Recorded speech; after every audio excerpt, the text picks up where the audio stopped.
Hello everyone and welcome to the webcast. My name is Christine Dorsey Davis. I'm the Executive Director of the Ohio Chapter of the American Planning Association and Vice Chair of the Neurourbanism Division. I will be the moderator for today's webcast. And today, Friday, July 17th, we will hear the presentation, Tools to Visualize and Plan for Coastal Hazard Resilience.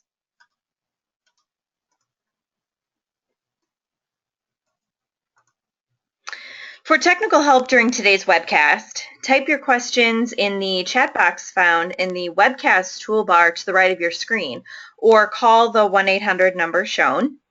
For content questions related to the presentation, type those in the questions box, also located in the webinar toolbar to the right of your screen, and please indicate which presenter you would like to answer the question.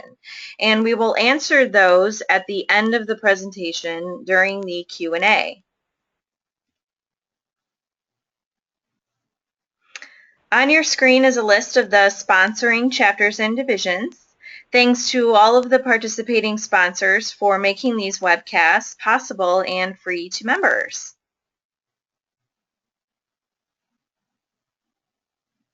Today's webcast is sponsored by the County Planning Division.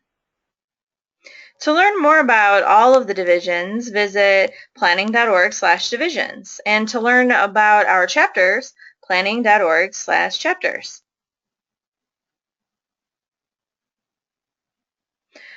On your screen is a list of our upcoming webcasts for the rest of July.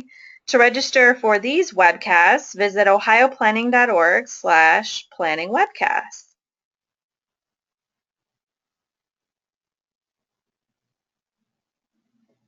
To log your CM credits for attending today's webcast, go to your dashboard on the APA website, select Activities by Provider. Again, today's provider is the County Planning Division, and then select today's title. This webcast has been approved for 1.5 CM credits for live viewing only. Some recorded webcasts are available for distance education CM credit. For availability of our distance education credits, visit our webcast webpage again at ohioplanning.org/planningwebcast. And like us on Facebook, Planning Webcast Series, to receive up-to-date information on our upcoming sessions. And we are recording today's webcast, and it will be available on our YouTube channel. Just search Planning Webcast on YouTube. And a PDF of the PowerPoint will be available after the session. Just, again, head to our webcast webpage at ohioplanning.org/planningwebcast. Okay, I'd now like to introduce today's speakers so that we can get started. Our first speaker today is Brandon Crumweed. Brandon Crumweed is the Great Lakes Geospatial Coordinator on contract through the Baldwin Group at the National Oceanic and Atmospheric Administration Office for Coastal Management in the Science and Geospatial Division. He has been with NOAA for 3 years, working on GIS and remote sensing projects, focusing on hydrology and the coastal environment. He received his Master's of Science in Geography from the University of Montana and his Bachelor of Science in Geography from Bemidji State University. I think is that in Minnesota? I think it might be. Maybe he'll have to confirm that. Our next speaker is Lauren Long. Lauren Long works as a coastal conservation specialist at NOAA's Office for Coastal Management, developing products, conducting trainings, and providing technical assistance to help communities increase their resilience to hazards using green infrastructure. Lauren teaches the office's Introducing Green Infrastructure for Coastal Resilience course, and has recently helped develop several products that help communities assess their exposure to hazards and identify priority areas for conservation to increase resilience. Lauren earned her Master of Environmental Studies degree from the College of Charleston and her Bachelor of Marine Science degree from Coastal Carolina University. Rebecca Love is a coastal management specialist with NOAA's Office for Coastal Management. She provides outreach and technical assistance for many of the tools and resources within the Digital Coast and serves as the point of contact for the Nature Conservancy and the Coastal States Organization. As part of the Coastal Change Analysis Program (CCAP) team, Rebecca reviews remotely sensed land cover imagery and change data. She has a bachelor's degree in biological sciences from Clemson University and a master's degree in oceanography from the University of New Hampshire. So with that, I am going to turn it over to Brandon. All right, thank you very much. And yes, Bemidji is in north central Minnesota. I knew it because it's on a river, right? It is actually on the Mississippi River. How did I know that? I don't know. All right, it's all you, sir. Thank you very much. So everybody should be able to see my screen now, and I'm going to move this toolbar out of the way.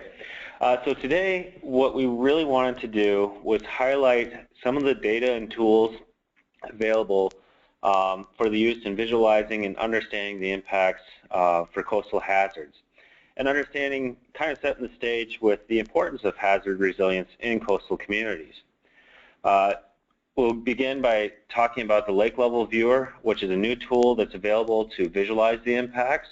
We'll then move on to talk about how to communicate those hazard vulnerabilities. And Lauren's going to explain the Coastal Flood Exposure Mapper. And lastly, Rebecca is going to touch on what's on the ground. What do we see from space utilizing satellite imagery, and how that's captured in the CCAP land cover data, and of course utilizing that in the Land Cover Atlas tool as well. And then of course, as we've already discussed, follow that up with questions and answers.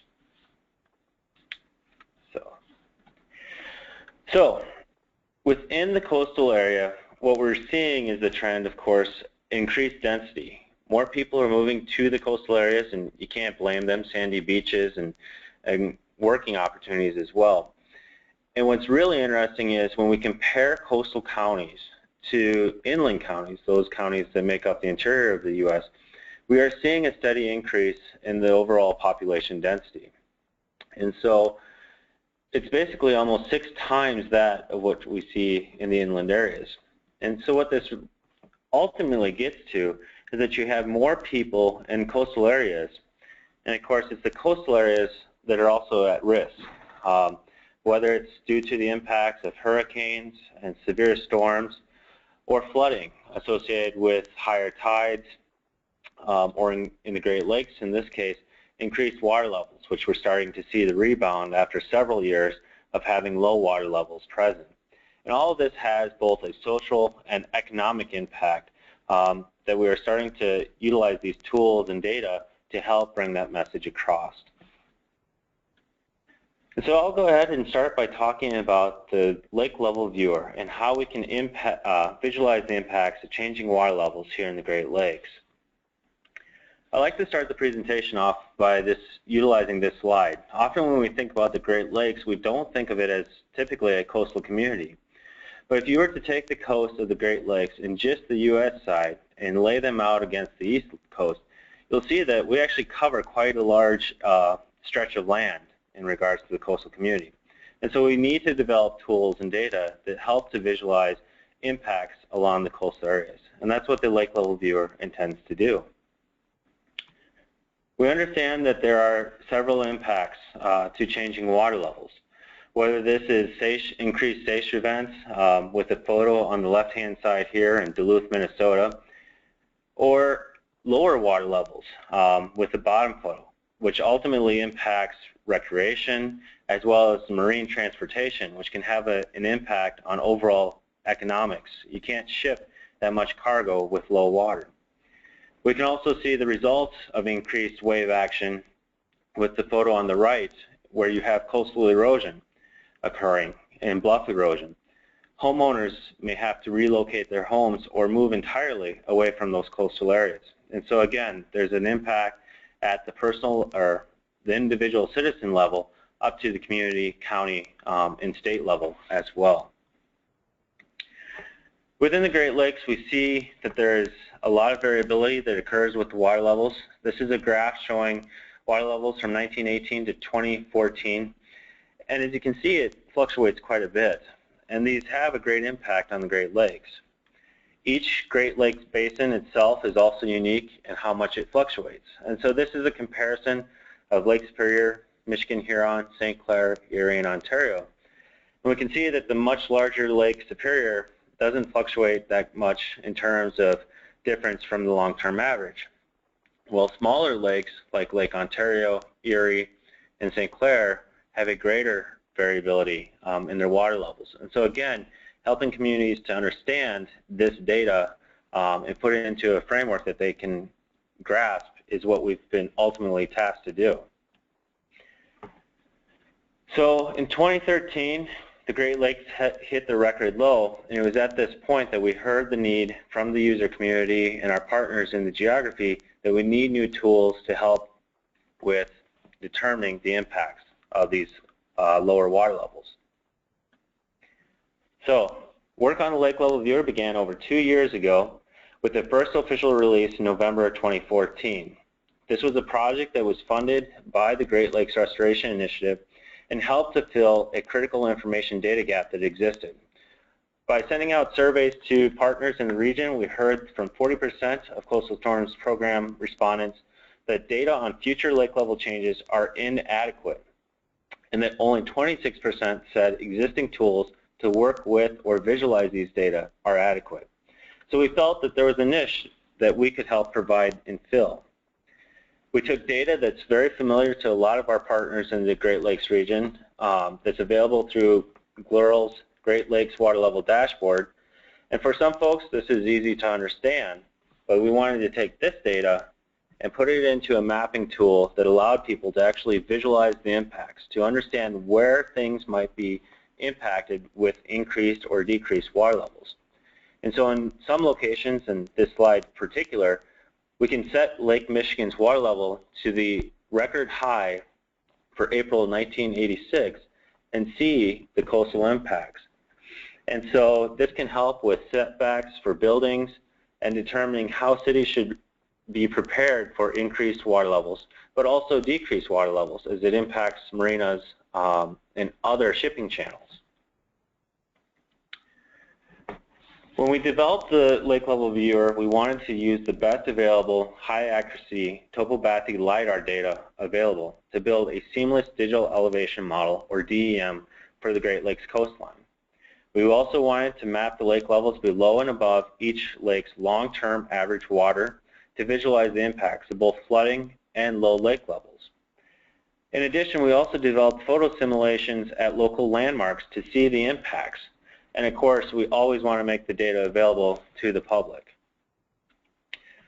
So the data that's actually being utilized by the Lake Level Viewer is readily available through the U.S. Interagency Elevation Inventory. This allows people to go in and grab the same raw data that was utilized in making the Lake Level Viewer tool for their own work, in case they're interested in coastal erosion studies, nearshore hydrodynamics modeling, or just having a better understanding of what's around them as far as the terrain along a given coastline. So during the first release of the Lake Level Viewer, what you see here highlighted in green was made available. This is the current DEM extent for the Great Lakes. However, you'll notice that there are some large gaps present within the data. These include Lake Huron on the northeastern coastline of Michigan, as well as the northern part of Green Bay, Wisconsin. And so we've gone since then in and found new data sets to help fill in some of these gaps, and I'll highlight that here later on in the presentation. So let's get into the tool so you can see what that looks like. So hopefully everybody should be able to now see the Lake Level Viewer tool. And I want to highlight a couple of things here with the splash screen. Obviously, we don't intend for users to take this data and go out and try and navigate with this. Again, this is just to provide some simulations and information for decision support planning. So we can go ahead and we'll select a lake, and we'll select Lake Michigan here. And the first thing you'll see here, and actually I do need to hide my panel here, is the overall layout. And I'll kind of walk everybody through this. On the left-hand side, you can actually select whatever lake you'd like to navigate to, as well as the different data layers that are available for overlaying within this viewer. We can also adjust the water levels, and when I zoom in, I'll go ahead into a location and show you how that works on the left-hand side here as well. We also report the current long-term average, as well as the record high and record low values for the lake levels. We can also change the units to meters or feet, as well as turn off or on those records. On the right-hand side, and I'll go ahead and start zooming in here.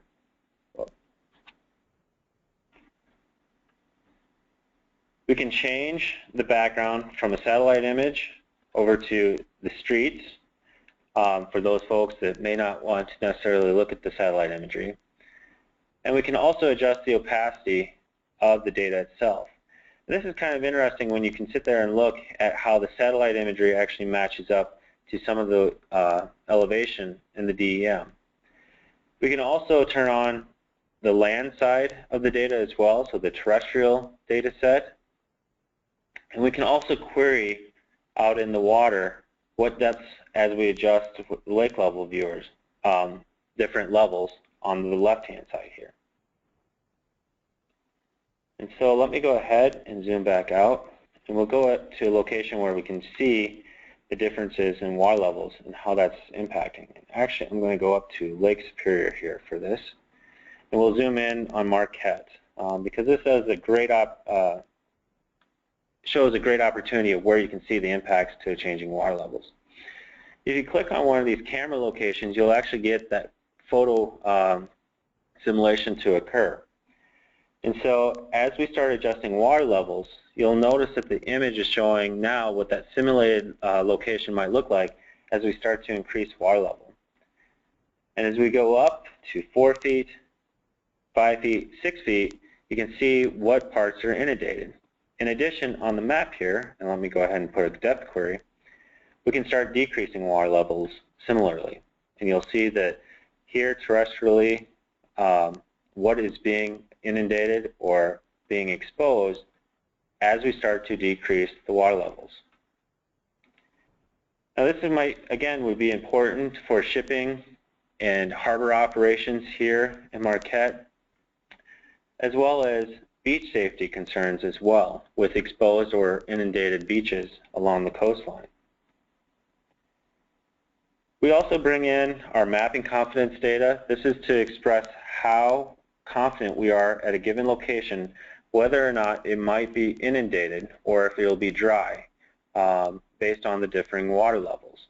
This is one data set we're actually looking to improve upon to increase the message to folks as far as the confidence within the data itself.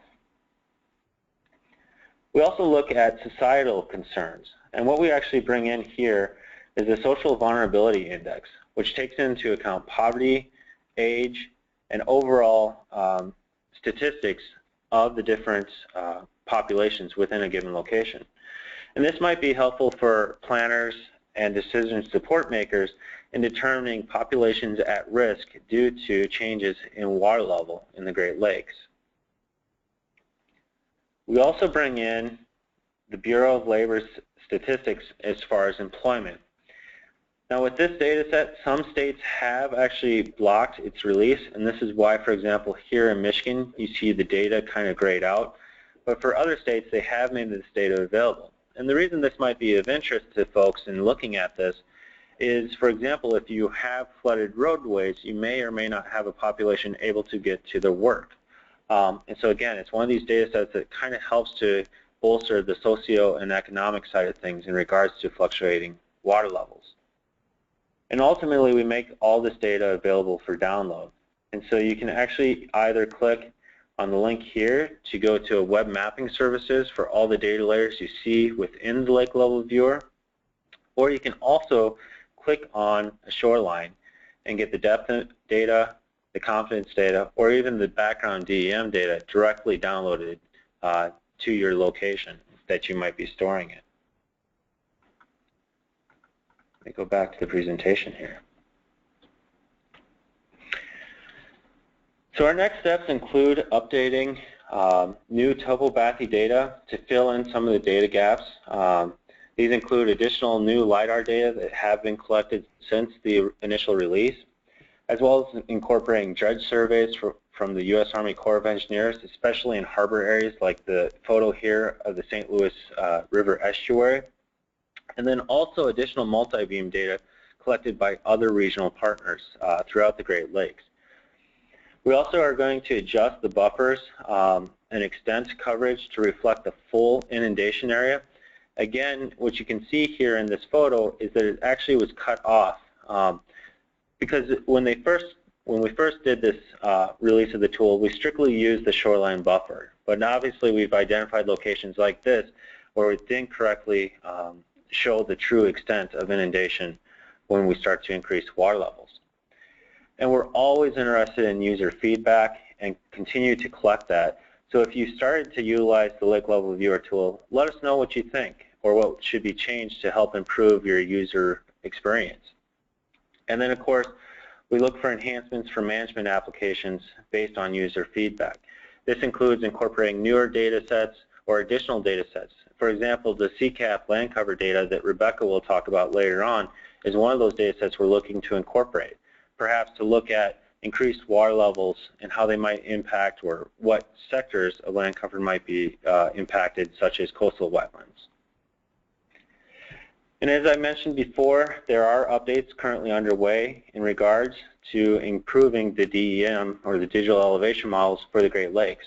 And these do include the Green Bay northern section, as well as Lake Huron along the Michigan coastline as well. And as you'll also see, Lake Erie is one of these interesting locations where we have high turbidity that often limits our data collection by airborne platforms. So any new data sets like this one shown here will help to dramatically improve the DEM overall. And all I want to say is thank you for this, and I'm going to go ahead now and turn it over to my colleague, Lauren. Thanks, Brandon. Okay, I'm going to go ahead and show my screen, so hopefully you guys can all see that and hear me okay. So thank you for having me today. So you heard from Brandon about how to use the Lake Level Viewer to really identify hazard vulnerabilities in the Great Lakes. And now I want to share a tool with you that we developed to help communities really start conversations around hazard risks and vulnerabilities. And the tool is called the Coastal Flood Exposure Mapper. It's currently available for the East Coast and Gulf of Mexico, but we do have plans this year to talk about expansion, which might include Great Lakes, West Coast, Caribbean, Pacific Islands. So please share your needs with me around having a tool like this for your location, since it really helps us prioritize where to go next. And so this tool was developed to really help coastal communities plan for coastal storms and flooding. It was designed to be very easy to use and help communities really visualize their exposure to coastal flood hazards by showing maps where people, places, and natural resources are exposed to coastal flooding. And the idea behind this helping start conversations is that these maps can really be printed and brought to a community planning meeting. For example, laid out on tables and then having a facilitated conversation around it. They can be added to a meeting presentation or pulled up live during a planning meeting. So it's really designed to be non-technical and meant to be used by local planners to really start conversations in their communities about hazard risks. So you can access the tool on NOAA's Digital Coast website, which you see here on the screen. And this is where we house most of our data tools, trainings, case studies. But you'll hear a little bit more about this website from Rebecca in a little bit. But we're going to go ahead and get into the tool. So I'm going to hit Get It Now. So you should be seeing the home page of the tool. And again, the idea behind this is to really collect maps of your area that show where people, places, and natural resources are exposed to coastal flooding. So we'll go ahead and start collecting maps. Of course, we have to accept the disclaimer, which basically just talks about the data being publicly available, national data sets, and it's really meant to be used as a screening level tool. So a lot of folks might have their own local data that might be better for actual planning, but this helps at least get discussion started, so it's really meant to be used at a screening level. So the product allows you to select maps showing either just coastal flood hazards on the left or societal infrastructure or ecosystem exposure to those flood hazards. And we normally suggest starting with flood hazards first because it gives you a sense of what we're showing in this tool as far as hazards go. So we're going to go ahead and click on that. And so now we're in the map tab, and you can see along the top kind of the workflow. So we were in the select page, now we're in the map tab, and then I'll take you to the collect tab in a little bit so you can see how that works. And I'm just going to give you basically a quick just kind of rundown of the functions of the tool, and then we'll kind of dig into some of the maps here in a second. So up in the upper left-hand corner is where you select your location. So again, we have the East Coast and Gulf of Mexico covered here, and it's by county. So I'm going to use Charleston, South Carolina as our example. And you can, zoom in to a closer extent or zoom out if you want to get a more regional look. However you want to, whatever kind of extent you want is what you can set. But we just start with county to kind of get you to your general location. And again, I'm in the flood hazards map section. But if I wanted to go to one of those other sections, I can use this drop down right here on the left and go to societal, infrastructure, or ecosystem exposure. I can also go back to the select tab. So either way, but you can access that here. And in this flood hazards map section, I get a choice to look at shallow coastal flooding here on the left, FEMA flood zones, storm surge, sea level rise, or a composite view that basically combines those hazards together into one layer so you can see areas that are impacted by one or more hazards. And that's what you're looking at right here on the screen. With the red areas being the areas most exposed and the lighter color areas being the areas that are least exposed to that combination of hazards. And if you click on an area, it's going to give you the specific number of hazards and what they are. And each map provides some context about what you're looking at and why. So if you click on an icon, you can see what's in the map and why you're looking at it. You can also change the opacity of the data that you're viewing by using this toolbar here at the bottom. Doesn't do much good on this map because there's really not much below it, but you'll see how that kind of works on the following map. And then to view other maps in the section, you just toggle them on and off. So we can toggle on shallow coastal flooding. And then we have information about all the maps that I'm going to show you at the bottom of the page. So all the data sources that we use are linked down here. So if you click on that, you're going to get, the different names of the maps, a description, the map service that you can access online, and the authoritative source. And so, we really designed this to require no GIS expertise. But of course, if someone wants to, maybe you have your own local data and you want to create some custom maps that use some of our hazard layers with your local data, you can always use the map services to do that online. So that's an option. And you can, again, get to the individual map services in here. You can click the link up here to get to all of them. And then we have instructions along the right on how you can use those in arcgis.com to create those maps. And then we also have a quick link here down at the bottom of all the map services if you want those.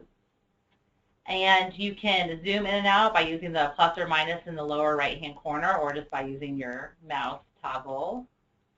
So I'm going to go ahead and zoom into the Charleston Peninsula.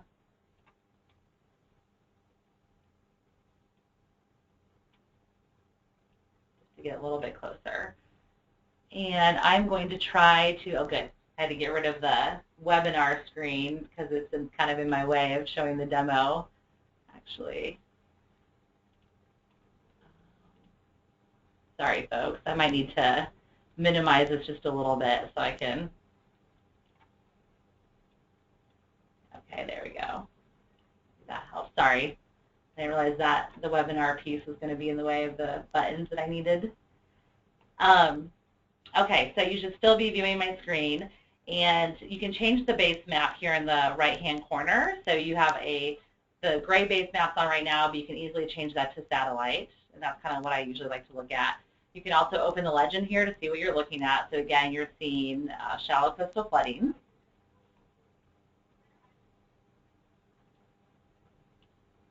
And if you want to change the opacity, you just do that in the lower right-hand corner or the left-hand corner down here. And if I want to save this map to my collection, I can just click on the green button in the upper right, and you'll see that the number changes to 1. So if I drop that down, I can see what the thumbnails of all the maps that I'm saving. And again, in this section, you can view several different hazards. So I'm going to kind of click those maps on really quickly for you. So again, you're viewing shallow coastal flooding right now, and if you want to get more information about it, just select the icon, and if you scroll down, you can see a little animation that explains what shallow coastal flooding is. You can view FEMA flood zones, and this is high risk in the dark red, moderate risk in the orange. And this looks a little bit strange because they didn't clip out all the water areas, so this map looks a little bit different, but that's what you're viewing. And then we have storm surge. And again, the areas in the dark red are going to be the areas most exposed, and the areas in the lighter colors are going to be least exposed. And so we're covering here categories 1 through 5. And this might not be, it might be a little counterintuitive because you might expect the dark red areas to be a category 5 storm surge, but again, we're looking at exposure here. So the areas that are exposed to category 1 are obviously going to be exposed to category 2 through 5. So they're going to be the areas most exposed. And again, if you click on the icon, you get some information about that, as well as a quick draw that we worked on with the National Weather Service. And then now you're viewing sea level rise. So we have 1 foot through 6 feet of sea level rise. And again, the areas that are most exposed are in the red, and those are going to be the areas exposed to 1 foot, because again, they're going to be exposed to 2 through 6. So now we'll go ahead and I'll show you some of the other exposure maps. So we'll go here to the left. You can just drop down to societal exposure. And here you're viewing population density, so people per square mile, with the light tan being the least and the dark tan being the most. You can also view maps here showing poverty, elderly, employees, and projected population growth. I'm not going to turn all of those on just so we can save some time, but obviously feel free to explore those on your own time. We have the hazard icons are now available along the top. So if I'm going to, let's say I click on storm surge. Now you're seeing storm surge overlaid on top of population density. And I can change the opacity again up here now for the hazard layer, so I can see kind of what's below that hazard layer. And then the underlying layers, you can change the opacity here on the left-hand side. So if you want to look at, if you want to kind of reduce the opacity of the population density layer, you can do that there. And I'll go ahead and save this map. And I also like to point out this to folks, that when you're in community planning meetings, obviously if you don't have this up live, it's hard to look at what's underneath the hazard layer. Even if you change the opacity and save a map and print it like that, it's kind of hard to see. So what I like to do is save a map that has the hazard layer completely on, and then I like to click it off and save a map as well. So then I'll drop down my thumbnail. So now you can see you have a map without the hazard layer and a map with the hazard layer. So you can have those side by side on either a presentation or printed out on your table, so that you can have those conversations about where you have vulnerabilities. And then I'll take you to the infrastructure exposure section. So here you're viewing high intensity development to low intensity and then developed open space, with the most intense development being in the dark gray. And the maps that you can view here, again, development is what you're seeing right now on the screen. You can view maps of critical facilities in your area and development patterns from 1996 to 2011. And again, you can toggle on and off any of the hazard layers here up at the top. So I'm going to go ahead and turn on sea level rise scenarios. So here I can see, you know, where you have high intensity development or any development that might be at risk of sea level rise. I'm going to go ahead and save that map. And then the last section is the ecosystem exposure section. So here you're seeing just a map of natural areas. So you have wetlands in dark green, other natural areas in open space in light green, and then beaches and dunes in tan. So you have a little bit kind of in the lower right corner of the screen. And then we also have layers showing potential population sources. So these areas, obviously, if they're impacted by a hazard, you're going to impact your either developed areas, or those pollution sources could impact your natural areas. And then we have a protection map that I like to show that's showing your development as well as your natural areas. And if I turn on storm surge and change the opacity, you can kind of see where you have these natural areas that could potentially buffer your developed areas from storm surge. I'm going to go ahead and save that map as well. So now now that I've kind of saved a group of maps, I'm going to show you the Collect tab. So when I go here, you can see thumbnails of all the maps you've saved. You can view the map online by clicking this link. You can save this, it's a unique URL, and you can send it to someone in an email, copy it into your browser, but you should give the exact same map that you're viewing. And that URL is unique to this map, so it won't go away. It's always going to be associated with that specific map that you created. And then you can print the map. So if you want the collection of all the maps that you've put in your collection, you can get all of those here and print them as a PDF or put them in a presentation. But they include every map, the legend, as well as a unique URL. So again, you can get access to that same map online by clicking that URL. And one thing I'll point out is that once you leave this website, your maps will not be saved, because we don't require a login or a password, so these maps won't be here when you get back. So make sure, we usually suggest you either save that PDF because it will have all your maps in it with the individual URLs, or maybe you email them to yourself. But just make sure you don't leave and expect the maps to be here when you get back. We also provide a couple other little things along the top. So we have tips of how to use these maps in your community, and those include, folks that you might want to engage, some different stakeholders you might want to include in your discussions, some questions you might want to ask folks while you're looking at the maps, and maybe additional data needs that you might want to think about that aren't included in this map, but might be more local data sets you might want to look at. We include resources for each kind of map, the different sections of the maps, to help you, in your resiliency planning. And we also provide case studies, and these case studies are basically around communities who have used a similar process in their hazard, risk, and vulnerability assessments. So they've used these kind of maps, and they've had community workshops and put them out on tables and really generated conversation. And these communities are communities we've actually worked with to do this, where we've actually created maps, brought them to a workshop, and helped facilitate conversations. But the idea behind this tool is we wanted other people to be able to do that on their own and not necessarily have to have us come all the time, and hopefully cover more communities that have that need. So these case studies are all based on communities where we've done that, and we're working on case studies now of how folks have actually used the mapper itself. Since it's a fairly new tool, we're just starting to generate those case studies, and we have one that will be online really soon. I'll give you a little bit of information about that case study here in a second. And we also have an FAQ. So if you have any questions, hopefully it is in this FAQ, and if it's not, please let us know, because we are trying to really build it out and make sure that it includes answers to questions that folks have. So let us know if you have questions, and we'd love to add it to our FAQ as well.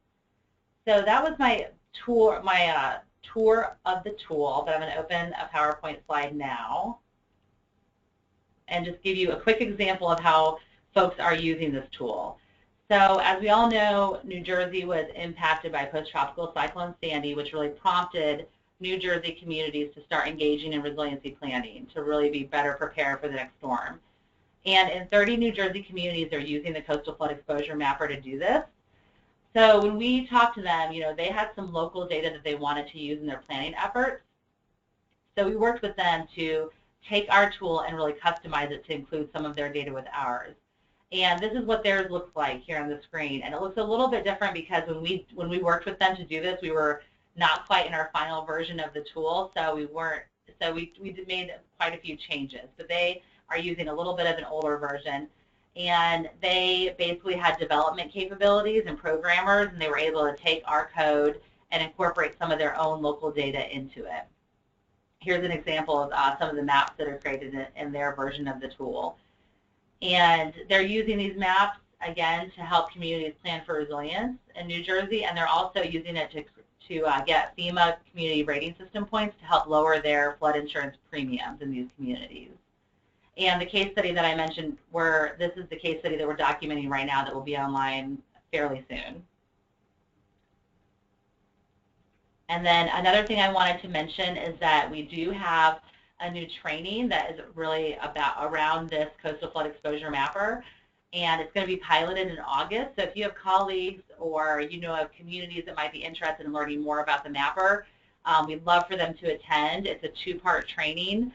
The first part's a recorded demo where you watch basically a demonstration kind of like you just saw, but you watch it at your own pace and you can submit questions that will then be answered during the second part of the webinar, which also includes a live interview with Lisa Armuller from the Jacques Cousteau National Estuarine Research Reserve on how they've been using the tool in their community planning efforts. So again, she's the one who's been working with the New Jersey communities in doing that work. So please pass along that information. I'll include the link to register in the chat, or maybe pass it along via email after the webinar so that you guys have access to that and you can pass it along to colleagues or communities that you think might be interested.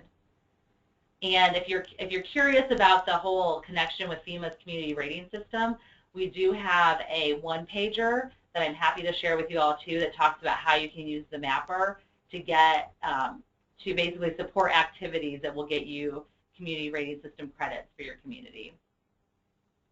So again, please let us know your needs as far as expanding this tool to areas where you're located. Please let us know. It really helps us know where to go first. So with that, I'll go ahead and turn it over to Rebecca to talk about natural areas on the landscape and some resources where you can see where those natural areas are that can help you protect you from flooding and storm events. Great. Thank you, Lauren. Hopefully everybody can see my screen. I have a PowerPoint open. And I'm going to introduce a few different land cover products that we offer that can help planners identify what's on the ground and see how the landscape has changed over time around the coast. The name of the land cover product line is called the Coastal Change Analysis Program, or as we'd like to call it, CCAP. And it includes data, web-based tools, case studies, and training examples. So when we're talking about resilience, that can mean a lot of different things. But in the context of land cover and land use, we know there are multiple benefits of natural infrastructure, such as marshes, forested wetlands, dunes, and these natural features can provide protection for homes and businesses by reducing wave energy during storms, filtering and absorbing pollutants and sediments associated with runoff, and even improve economic resilience. The coastal area mapped by CCAP is about 25% of the contiguous U.S., and this also includes Hawaii and parts of the Caribbean Islands. CCAP data are considered the coastal expression of the National Land Cover Database, and it provides more detailed wetland information than an LCD does. There are 25 land cover categories that are mapped at 30 meters resolution, and this information is updated every 5 years for the lower 48 states, and that's from 1996 up to 2010. And in some areas, the data is available even further back in time.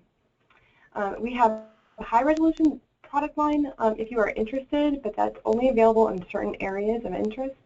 And those are usually between 1 and 5 meter resolution. And we're not going to really be going into that today, but if you are interested in the high-resolution product line, please contact me after the webinar. And I just wanted to point out the URL up at the top. This is a link to our regional CCAP land cover page, and that provides links to all the different types of data as well as tools that utilize these data. So we're just starting our next update cycle for 2015 and 2016. This map shows which regions will be developed first in bright yellow and then in pale yellow. And the entire CONUS area is expected to be complete by the winter of 2018. We can look at change at a county or a watershed scale using an online tool that we call the the Land Cover Atlas. And this provides maps and change information for the lower 48 states. It eliminates the need for GIS software or having any kind of advanced technical expertise. It can also save you time from having to download the data yourself and compile it. So I'm just going to jump in here and open the Land Cover Atlas page. And this is the landing page for the tool itself. It has some background information about what it would be used for, some of the features, and other supporting documentation. If you select Get It Now, that will take you to the viewer. And you'll open it up and it'll show you the entire U.S. You can see where the CCAP data are mapped on the right-hand side. And the left-hand side, there's some tips for how to get started. I'm going to go ahead and jump in. First, what you want to do is you want to select your state or area of interest. I'm going to select Florida. Then you can either select a county or a watershed within that state that you've chosen. You can do this either by a drop-down list or using a map if you want to do that. I'm going to go ahead and select Sarasota County, Florida, and make that go away. And as you can see, Sarasota County is popped up over here on the right side. All of the red that you are seeing in the boundary of Sarasota County are showing total change. So that could be anything that was lost or gained between the date range I have selected. And right now I've got 1996 to 2010. I can change that if I want to. We can look at different date ranges and see how much change occurred between a different range of dates. But I'm just going to stick, just for this demonstration, to 96 to 2010. And so on the left-hand side, we get some statistics. We can see that 7% of Sarasota County has changed between those two dates. We also can open up some of these little graphs so we can see them better. On the left-hand side, you've got the different land cover categories, and you can see the amount in square miles for each of these categories for 1996 and 2010, where 96 is the light blue and 2010 is the darker. I'm going to close that. You can go down, do the same thing for this graph.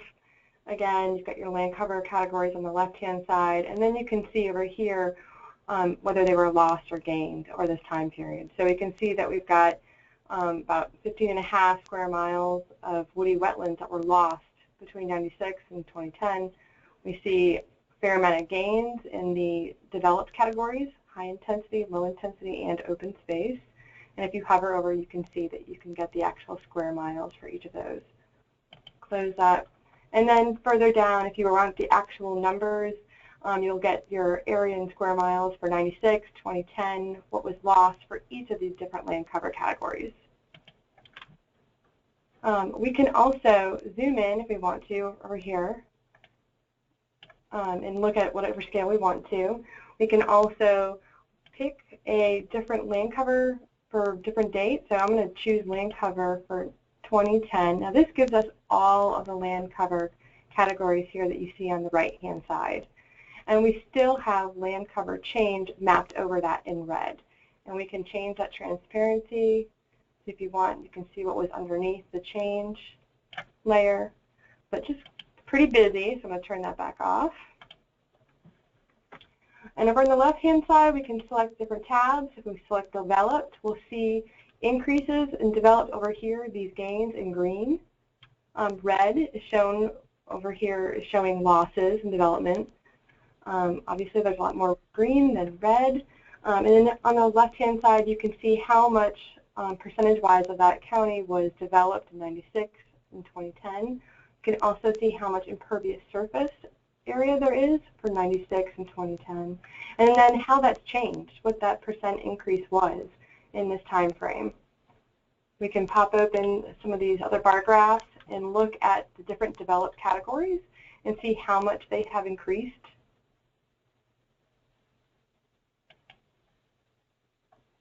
And we can also see what different land cover types were converted to developed. So we can see a lot of the development came from agriculture as well as woody wetlands for Sarasota County. We can click on the forest tabs if we want to see how much of the county has lost forest. That's also shown in red here. We've got some other colors and different things being mapped here as well. And this is showing you different forest fragmentation types. So you've got patch, perforated edge, and core also being mapped here. You can get, again, your percentage that has been changed in total forest between 96 and 2010. You can look at your core and non-core. You can look, again, if you want, a bar graph of the different forest fragmentation types. Here we can see forest change, forest loss, what that was lost to. The biggest loss was due to development, and some was also converted to grassland, which might be just part of natural cutting cycles. Let's see. And then the last tab is the wetland tab. And again, red showing loss and green is showing gain. And you'll see your percentages in 96, 2010 for whatever range you've chosen, how much of that has decreased. You can also see your increase or decrease in freshwater or palustrine wetlands versus saltwater or estuarine wetlands. You can look at again, the distribution of change for wetland categories. And these are all the wetland categories that are mapped using CCAP, and which are the major ones that were lost or gained. And so the freshwater palustrine forested wetland was the largest loss.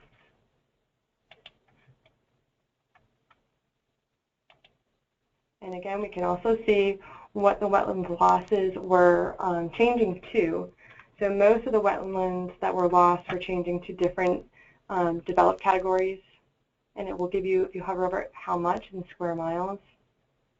We also see a little bit of that wetland loss was due to open water, so maybe there's been a loss of estuarine wetlands due to rising seas, flooding.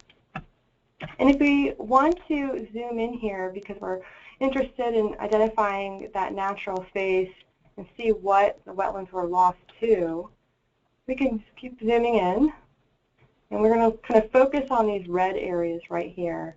And this might be useful if you're trying to think about developed areas that you want to protect or wetland areas that you also might want to protect in the future. So I'm going to turn that land cover data set back on. And this kind of grayish blue color here, that's palustrine forested wetland. And we can see here that this wetland that's lost, we can turn that data transparency down a little bit, and we can see that that has changed to developed. It's largely developed. A lot of that gray and that kind of yellowish green color are showing us developed categories. And that's true for this one and for other areas. We can kind of look around here and see a smaller area, which was estuarine emergent. This is now considered open water in 2010. So that's something to consider if you're thinking about areas to conserve or preserve for resilience and flooding issues in the future. So I'm going to go ahead and turn that layer back off. And all of this information is available to look at later on. If you want to, you can print a county report. They're really useful. They have whatever county you chose and whatever date range you chose. It gives you all of the different land cover classes here. It explains them. All of the statistics that we just looked at from that date range that we selected are provided here. You can get all of the information from each of those tabs, developed, forested, and wetlands in general, within this report. And you can print this out, share it with somebody, you can save it as a PDF. If you want, you can also provide a link to the URL for this viewer that you have. You can download the actual CCAP data if you're interested. So that's a quick demo of the land cover atlas. I'm going to just go back to my slides here real quick. And I just want to give you an example of how CCAP change information was applied in Southern California. As we know, Southern California faces increased fire risk due to prolonged drought, and development is encroaching on these fire-prone areas. CCAP data were used to look at the land cover change over a period of 26 years. And the team that was working on this, they found that the highest rates of urban growth, which are shown in that kind of light turquoise color, We're between Los Angeles and San Diego. And this information was used to develop better strategies for land use management and risk assessment. So it's kind of a different sort of resilient use. Another product I'd like to quickly mention is something we call a how-to. And this guide helps people think about how they can use land cover data to assess water quality. So this is a screenshot of the initial page where you can zoom in on the map and you can look at your region of interest. On the left-hand side, there are several steps that focus on key land cover parameters that can impact water quality. And the main factors included in this how-to are the amount of impervious surface, forests, grasses, and riparian buffers. And you can get to this how-to from that regional CCAP land cover page, which is also listed again in the bottom of the site. So in this screen grab, I'm zoomed into Massachusetts, and you can click anywhere on the map to select a watershed. In this example, I selected Charles River, and you can see the total area, the percent impervious, and the percent forested. And so in this map, we're looking at a continuum of healthy watersheds in green to more sensitive watersheds in the pink to red shades. And these watersheds have a higher amount of impervious surface, which results in more runoff going directly into streams and coastal waters. And we generally see a greater impairments to streams when impervious rates exceed 20 to 25%. So again, this looks at several other key indicators, and we don't have time, I don't think today, to explore each one of them today. So I just recommend that you check it out, and if you have any questions, please reach out. All of the tools that you heard about today during this webinar are available in the Digital Coast, and that's our main website where we deliver our data, the tools that use these data, different training examples, case studies, how others have applied this information. It's all within the Digital Coast, and that link is up at the top. And if you're looking for any of these particular tools, you can go in the tool section and browse there. You can search in the upper right-hand corner and just type the name of the tool. We also have a new section that we call Topics, where we have several resources binned by these different topic areas, which now includes water quality, green infrastructure, and climate adaptation. And I just want to acknowledge all the hard work that has gone into making the Digital Coast such a useful resource. In addition to NOAA, the Digital Coast Partnership includes 8 different organizations, and the American Planning Association is one. And these groups have been instrumental in providing feedback, expertise, and then contributing their own tools and resources. So I thank everybody there.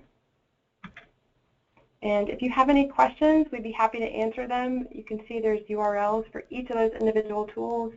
Our emails are listed, and please do connect with us on Facebook or follow us. And thank you so much for everybody's time. Okay, great. Let's jump in and do some questions.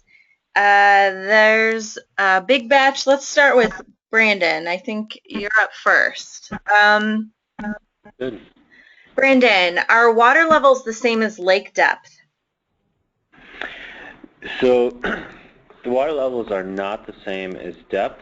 When we talk about water levels, it's actually basically the surface of the lake itself.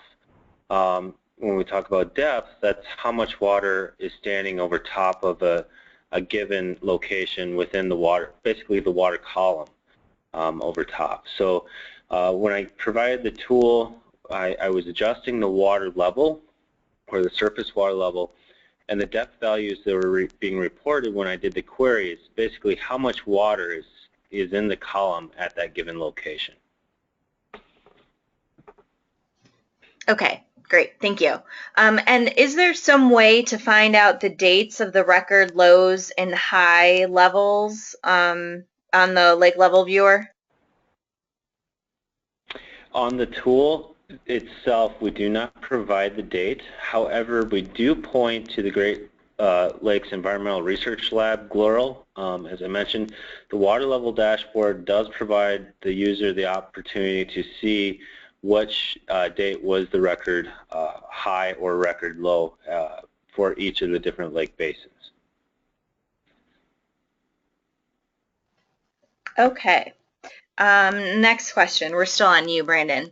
When No problem. using GIS for land use planning, we often cannot assume that the setbacks from buildings as seen on the aerial photo to the property line as drawn by GIS is correct because the photos have not been corrected. Please explain how the aerial photos were adjusted or stretched to properly align with other GIS layers. So the data that you actually see in the lake level viewer, the base map that's provided, one of them is the satellite imagery. So we don't actually do any manipulation of that satellite imagery base map. That's a base map that's provided in this case through ESRI. And again, that's why we make the disclaimer that this is not survey grade data, that there will be some potential for differences in measurements there. And that's also why we have a limitation as far as how far a user can actually zoom in. So we understand that, yes, orthorectification of aerial photos and satellite imagery can have a difference in offsets from the GIS data itself. And so again, that's why we do make those disclaimers with the data prior to that. And also, with the data, there are those stipulations. Again, that's why we do offer people the opportunity to go in and grab the raw data as it was collected from the various platforms. And in this case, we utilized a lot of the aerial topography LiDAR collections collected from the U.S. Army Corps of Engineers.